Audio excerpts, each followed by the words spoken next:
चला एकच लक्ष, चला एकच लक्ष, निवडून आणूया स्वतंत्र मजूर पक्ष. चला एकच लक्ष, निवडून आणूया स्वतंत्र मजूर पक्ष. या पक्षाचे नीतिमूल्य स्वतंत्रापूर्व 1936 मध्ये डॉक्टर बाबासाहेब आंबेडकरांनी स्थापना केली. 1937 मध्ये 18 पैकी 15 उमेदवार निवडून आणले. देशाला एक मोठा इतिहास आहे. 15 आमदार निवडून आणले. ते सर्व जाती धर्माचे होते. भट ब्राह्मण लोकही होते, जोशी नावाचे होते. अशा प्रकारचे डॉक्टर बाबासाहेब आंबेडकरांना मानायला सर्व स्तरावरचा समाज होता.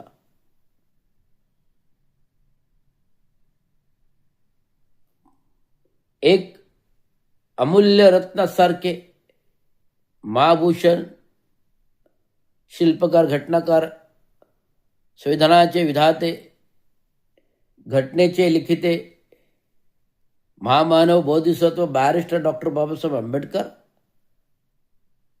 यांच्यावर कितीही बोललं, इतिहासाचं कितीही बोललं तरी वेळ कमी पडेल असं त्यांचं चरित्र आहे, जो इतिहास रूपाने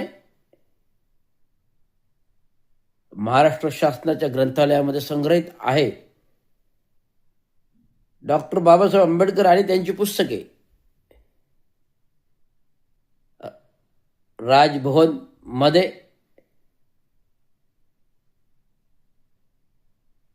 आहेत.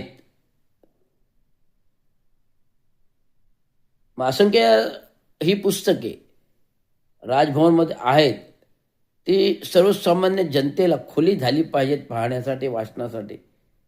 कारण त्यातूनच इतिहास घडलेला आहे, इतिहास दडलेला आहे. तो साऱ्या समाजाला भारत देशातील समजेल आणि एक जनजागृतीपर संदेश जाईल की स्वतंत्र भारताचा स्वतंत्र मजूर पक्ष हा एकमेव पक्ष आहे जो कष्टकऱ्यांना, जो कामगारांना न्याय मिळवून देईल. कर्मचाऱ्यांचे वैयक्तिक अधिकार मूल्य जपणारा हा पक्ष आहे. कामगारांचे अधिकार मूल्य जपणारा हा पक्ष आहे. त्यामुळे स्वतंत्र मजूर पक्ष, एकच लक्ष, स्वतंत्र मजूर पक्ष या तिरंग्याच्या, देशाच्या तिरंग्याच्या छत्रछायेखाली आपण देशातील भली मोठी लोकशाही तंत्र प्रणालीमधले लिखाण करतो आणि समाजाला ते सांगतो, पठण करतो. तेव्हा समाजाला विश्वास बसतो डॉक्टर बाबासाहेब आंबेडकरांचे महत्त्व किती अतिमूल्य आहे आणि मूल्यवान आहे हे तुम्हाला सांगू इच्छितो. त्यामुळे एकच लक्ष, स्वतंत्र मजूर पक्ष, एकच लक्ष, स्वतंत्र मजूर पक्ष, एकच लक्ष, स्वतंत्र मजूर पक्ष ची निशाणी बहुतेक खटारा ही निशाणी असेल, ज्याच्यामध्ये बैलगाडी आणि 2 बैल दाखवलेले आहेत. अशा प्रकारे खटारा बैलगाडी जी स्वतंत्र मजूर पक्षातील मजूर ची निशाणी आहे.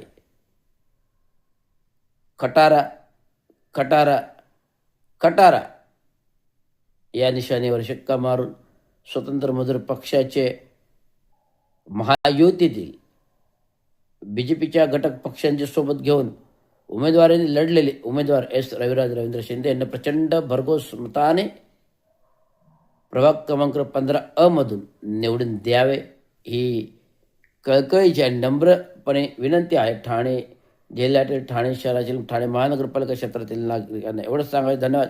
जय हिंद, जय महाराष्ट्र, जय हिंद, जय भारत.